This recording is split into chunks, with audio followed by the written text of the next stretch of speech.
안녕하십니까. GC조의 아랍어 동반어과 최성원 수학과 고은비입니다. 최근 서울시가 자전거 조등도로와 보행량 증가 정책을 펴는 가운데 저희는 어떤 요인이 실제 보행량에 영향을 주는지 이번 프로젝트에서 조사해 보았습니다. 다음은 이번 발표 순서입니다. 첫 번째로는 데이터, 두 번째로는 분석 과정 설계 및 기대 결과, 세 번째로는 데이터 탐색 및 분석, 네 번째로는 결론입니다. 첫 번째로 데이터 선정 배경입니다. 사람들은 삶의 질을 높이고자 산업화를 진행하였으며 이를 통해 시간의 효율성을 기대해왔습니다. 그러나 지나친 산업화로 인해 기대와는 달리 오히려 시간의 비효율성이 생기기 시작했습니다. 저희는 이에 서울시의 보행량 증가 정책에 맞물려 주변 시설에 따라 보행량이 어떻게 달라지는지, 어떤 곳을 주로 보행을 하는지, 보행량은 미세먼지 농도에도 영향을 받는지를 중심으로 조사를 진행하였습니다. 저희는 이번 조사를 위해 데이터를 각 정부의 부처에 정보 공개 청구를 요구를 하여 받았습니다. 또한 자료의 특성상 각자 범위가 다르기에 이를 모두 비율로 변환하여 조사를 시작하였습니다. 처음 저희는 저희의 조사의 결과로 서울 시민들의 보행량이 어떤 요인의 변화를 보이는지 보여준다면 정부가 교통정책을 펴는 데 좋은 참고자료가 될 것이며, 특히 미세먼지 농도에 따른 보행량 변화는 사람들이 미세먼지에 대한 경각심을 설명해주는 데이터가 될 것이라고 생각했습니다. 그러나 실제로 미세먼지와 보행량의 회귀 분석 결과 상관성이 나타나지 않았습니다. 그럼에도 불구하고 첫 번째로 언급한 기대효과는 유의할 것이라 생각하고 보행량에 어떤 요인들이 영향을 주는지 살펴보기로 하였습니다. 분석 과정은 다음과 같습니다. 첫 번째로는 데이터 전처리, 두 번째로는 다중회귀 분석 실시, 세 번째로는 회귀 분석 모델링 및 데이터 시각화, 네 번째로는 랜덤 포레스트, 로지스틱 리그레션, 뉴럴 네트워크, 그리고 주성분 분석, 요인 분석을 하는 방식으로 분석 과정을 설계하였습니다. 시각화 자료의 첫 번째로는 상관관계입니다. 보시는 바와 같이 보행량에는 주거 비율, 공원, 자전거 대여소, 지하철역, 공공체육시설이 비교적 강한 양의 상관관계를 보이고 있고, 병원, 영화관, 업무지구, 가로수 개수가 약한 양의 상관관계, 대학과 상업지구가 음의 상관관계를 띠을 알 수 있습니다. 시각화의 경우 여러분들께서 화면에서 보시는 것처럼 한눈에 들어올 수 있게 약간 빠르게 진행하도록 하겠습니다. 순서는 왼쪽 상단에서부터 아래로, 그리고 그 다음에는 오른쪽 상단에서 아래로 진행하도록 하겠습니다. 보행량 데이터의 경우 서울의 동, 서부 지역이 높고 서울의 중부, 남부, 북부 지역이 낮은 것으로 확인되었습니다. 지하철역 개수의 경우 서울의 중, 남, 북부 지역이 높고 동, 서부가 낮은 것으로 발견되었습니다. 주거시설의 경우 서울의 남부 지역이 높고 서울의 북부 지역이 낮은 것으로 확인되었습니다. 병원 데이터의 경우 서울의 동, 서부 지역이 높고 서울의 중, 남, 북부 지역이 낮은 것으로 확인되었습니다. 공원 데이터의 경우 서울의 동, 서부 지역이 높고 서울의 중, 남, 북부 지역이 낮은 것으로 확인되었습니다. 대학 데이터의 경우 서울의 중부, 남부, 북부 지역이 높고 서울의 동부, 서부 지역이 낮은 것으로 확인되었습니다. 자전거 대여소 비율의 경우 서울의 북서, 동남 지역이 높고 서울의 북동, 남서 지역이 낮은 것으로 확인되었습니다. 공공체육시설의 경우 서울의 중부 지역이 높고 서울의 북부, 남부 지역이 낮은 것으로 확인되었습니다. 상업지구 면적 비율입니다. 서울의 동부, 북부 지역이 높은 것으로 나타났으며 서울의 중, 남, 서부 지역이 낮은 것으로 나타났습니다. 업무지구 데이터 비율입니다. 서울의 동, 서, 남부 지역이 높은 것으로 나타났으며 서울의 중부, 북부 지역이 낮은 것으로 나타났습니다. 가로수 데이터 비율입니다. 서울의 동부, 북부 지역이 높고 서울의 중부, 서부, 남부 지역이 낮은 것으로 나타났습니다. 그 다음은 마지막으로 영화관 데이터입니다. 영화관은 서울의 중부, 서부, 동부가 높은 곳으로 나타났으며 서울의 남부, 북부 지역이 낮은 것으로 나타났습니다. 업무지구와 대학교 변수가 중간값과 평균의 차이가 크기에 이 두 변수만 중간값을 기준으로 변수 분포를 설명드렸습니다. 보행량 비율입니다. 보행량 비율은 이상치가 존재하진 않지만 각 구별로 고르게 분포했음을 알 수 있습니다. 주거시설 비율의 경우 상위 상치는 송파, 노원, 강서구, 하위 상치는 중구입니다. 지하철역 비율입니다. 지하철역 비율의 상위 상치는 강남, 송파, 강서구이며 하위 상치는 금천구, 서대문, 관악구입니다.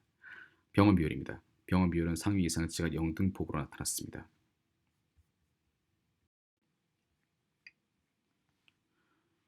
다음은 공원 비율입니다. 공원 비율은 이상치가 존재하지 않고 각 구별로 고르게 분포했음을 알 수 있습니다. 자전거 다요소 비율입니다. 상위 이상치는 강남구로 확인되었습니다. 다음은 대학 비율입니다. 대학 비율의 경우 각 지역별 교차가 타 변수에 비해 높은 것으로 나타났습니다. 서울, 동, 북부에 상대적으로 많은 대학이 분포한다는 것이 보입니다. 공공체육시설 비율입니다. 공공체육시설 비율은 이상치가 존재하지 않고 각 구별로 고르게 분포했음을 알 수 있습니다. 상호추구 면적 비율의 경우 상위 이상치는 서초구이며 이상치 및 데이터의 특성상 범위가 상대적으로 넓은 것이 확인되었습니다. 가로수 비율입니다. 상위 이상치는 영등포구, 서대문구로 나타났습니다. 업무지구 비율입니다. 업무지구 비율은 상위 이상치가 강남구로 나타났으며 이상치 및 데이터의 특성상 범위가 넓고 중앙가과 평균의 차이가 상대적으로 큰 것으로 나타났습니다. 마지막으로 영화관 비율입니다. 상위 이상치는 강남구, 중구로 나타났으며 또한 이상치 및 데이터의 특성상 범위가 넓은 곳으로 나타났습니다. 다음으로 회귀 분석입니다. 저희는 보행량을 종속 변수로 두고 다른 나머지 변수들을 독립 변수로 한 회귀 분석을 R과 SES에서 진행하였습니다. R에서는 포워드, 백워드, 스텝와이즈를 통해 주거시설, 지하철역, 공원시설, 자전거 대요소, 업무지구 비율 변수가 선택된 것으로 나타났습니다.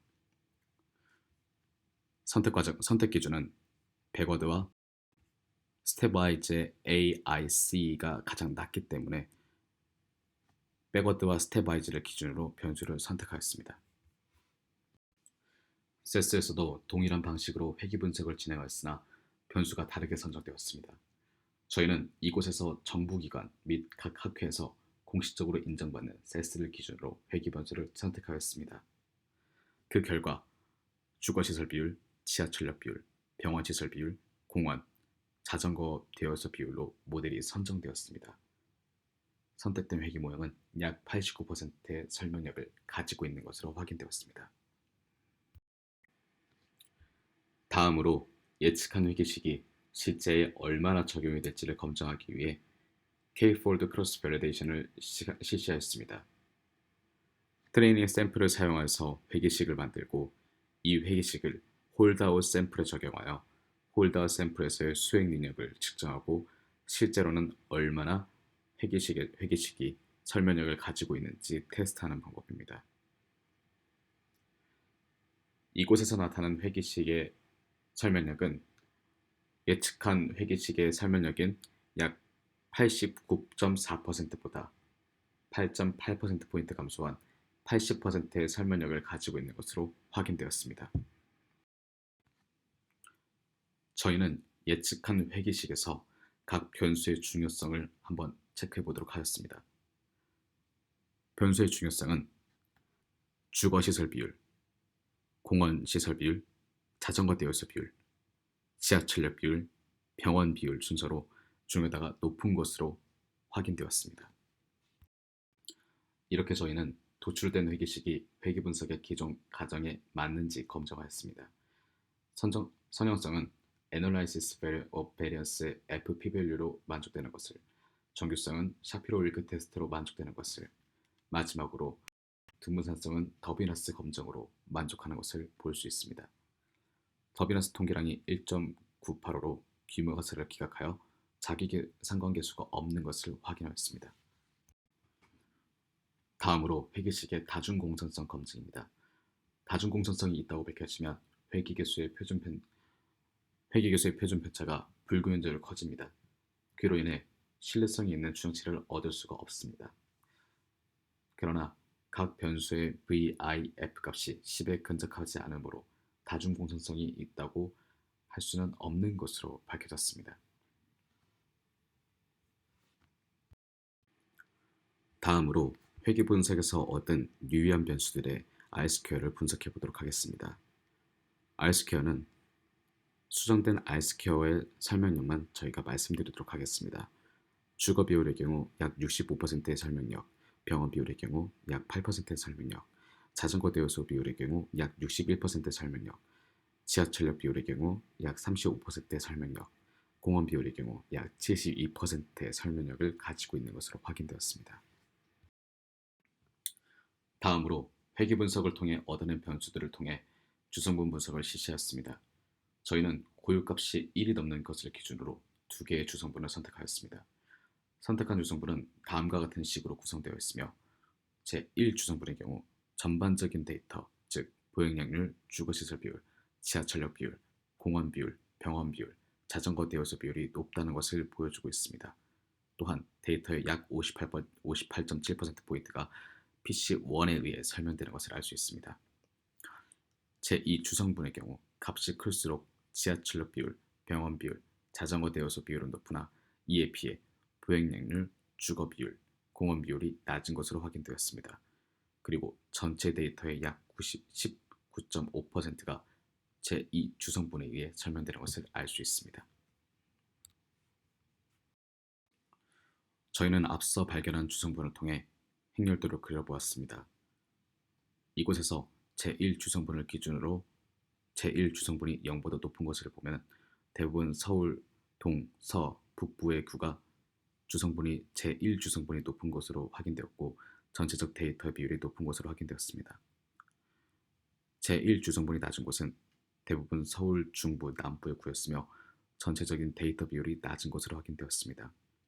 제2 주성분의 기준으로 보면 대부분 서울 기준 동남부의 구가 지하철, 병원, 자전거 대여소 비율이 상대적으로 높은 것으로 확인되었습니다.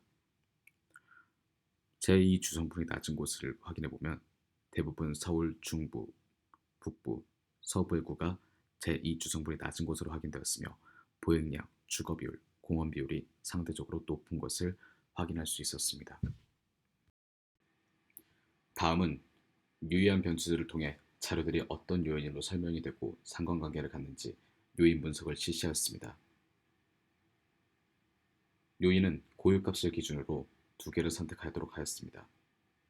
각 변수들은 아래와 같은 요인과 결합이 되며 제1 요인은 휴양 요인으로 제2 요인은 의료 요인으로 저희가 이름을 붙였습니다.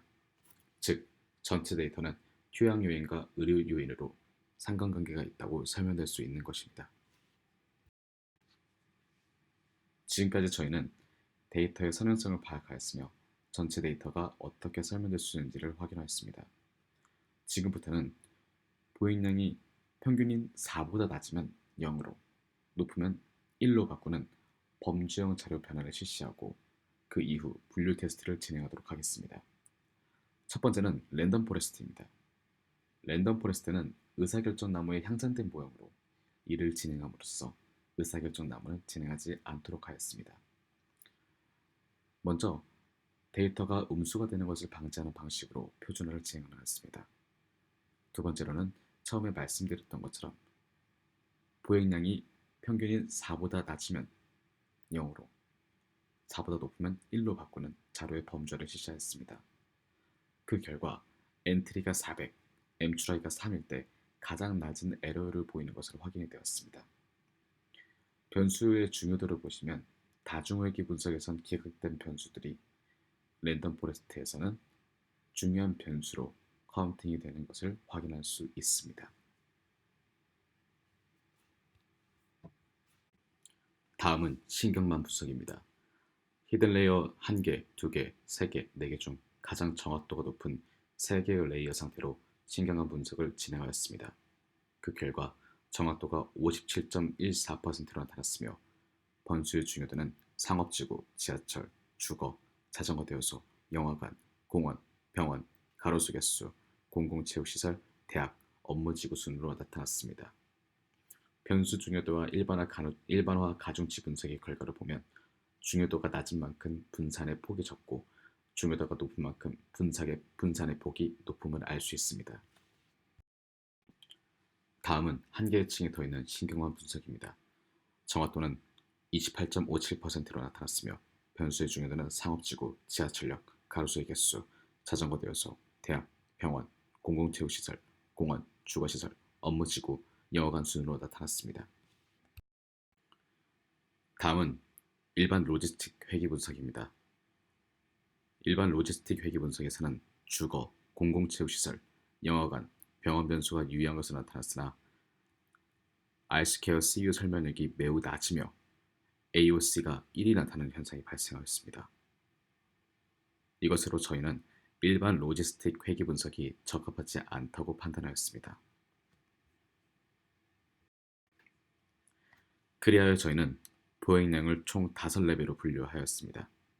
2보다 작으면 매우 낮은, 2에서 3은 낮음, 3에서 4는 보통, 4에서 5는 높음, 5보다 높을 경우 매우 높음 순으로 각각 범주형 변수인 1, 2, 3, 4, 5로 구분을 하였습니다.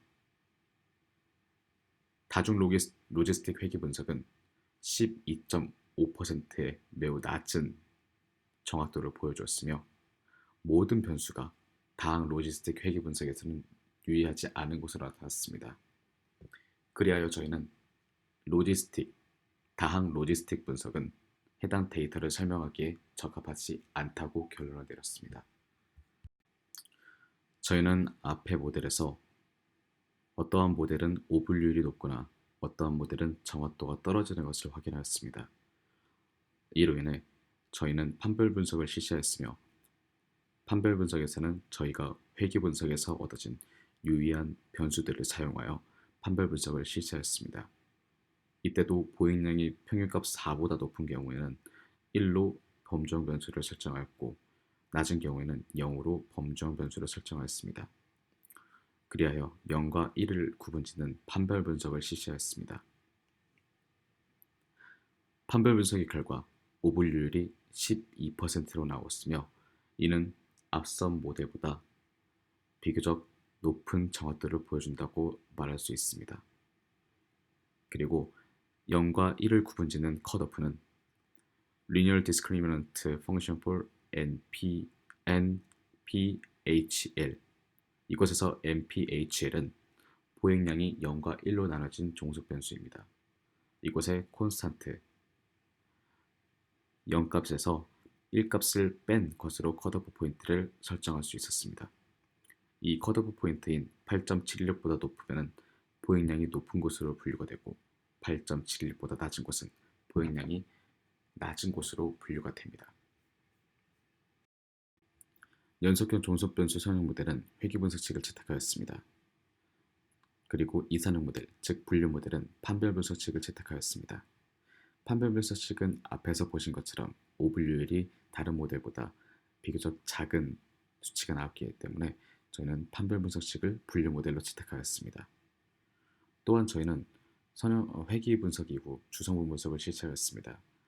저희는 주성분 분석을 통해 각 구의 특징을 정하였으므로 군집 분석 효과를 얻을 수 있었습니다. 이를 통해 보행량 증가에 영향을 미치는 변수가 적거나 많은 지역을 분석하여 이것을 기준으로 묶을 수 있었습니다. 이러한 주성분 분석은 그 지역에 맞는 정책을 개발하는 데 도움이 될 것입니다. 예를 들면 자전거 대요소가 보행량의 양의 추정치를 갖고 있는데 어떤 지역이 자전거 대여소가 부족하다면 보행량 증가를 위해 그 지역에 자전거 대여소를 더 설치하는 그런 정책의 참고로 저희의 분석이 사용될 수 있을 것입니다. 정부의 계획인 보행량을 늘리기 위해선 병원이나 주거시설을 갑자기 늘리는 것보다 예산이 비교적 적게 들어가는 자전거 대여소 비율을 높이는 것이 단기적으로 효과가 있습니다. 병원이나 주거시설은 장기적인 플랜에 들어가서 한정된 예산을 사용하는데 방해가 되지 않아야 됩니다. 또한 음의 추정치를 가지는 것들도 보행량을 늘리기 위해서는 국민들과 함께 사회적인 협의가 필요한 것으로 보입니다. 실제 현실을 보면 2015년 10월 운영이 시작된 서울시 공공자전거 따릉이는 2018년에 누적 회원수 약 100만 명과 대여 건수 1,632만을 넘어섰으며 서울 시민들이 뽑은 공감정책 1위로 뽑혔습니다. 그로 인해 서울시의 보행량은 작년에 비해서 약 16% 증가했으며 이용률이 증가할수록 적자가 누적되는 본질적인 한계에도 불구하고 서울시는 자전거 대수 확대에 집중할 예정이라고 합니다. 저희가 지금까지 프로젝트에서 얻은 모델과 이렇게 실제 상황이 서로 맞는 것을 보아 저희가 프로젝트에서 도출한 모델이 실제 상황을 어느 정도 반영하고 있다는 것을 알 수 있습니다. 이것으로 발표를 마치도록 하겠습니다. 지금까지 아랍어통 번역과 최상원, 수학과 고은비였습니다. 감사합니다.